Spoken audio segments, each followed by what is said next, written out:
Hello hello hello. ल हेर्नुहोस्, यहाँ एकदमै ठुलो बाढी आएर खोलाले गाडी बगाउने कन्डिसन भइरहेछ। यो बागमती बढेको कारणले खानीखोला गाउँपालिका र बागमती गाउँपालिकाको बिचमा हेन्डपाइप राखिएको थियो। हेन्डपाइपमा राख्दाखेरि हेन्डपाइपभन्दा माथिबाट आएर गाडी क्रस गर्ने क्रममा एक्कासी खोला आएर यहाँ चाहिँ बगा डुबाएर अब लान मात्रै बाँकी छ। अहिलेको अवस्था यस्तो छ, ताजा अवस्था गाईहरू।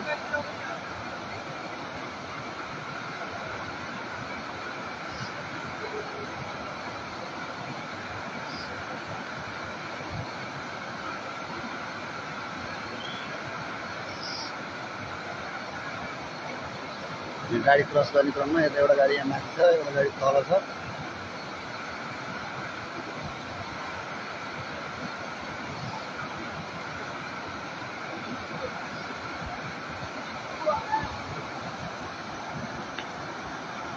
यहाँ पारीपट्टि पनि छ। यो सुमो पनि पानी गयो जस्तो सुमो भयो ठाउँमा।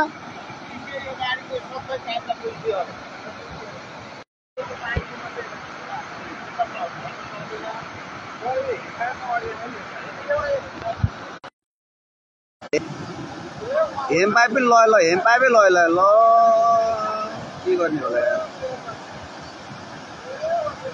हेमपाइप लय यार, हेमपाइप पनि लइरहेछ गाईहरू यार। के गर्ने, बिजोग छ बिजोग। गाडीको अवस्था यस्तो छ यार।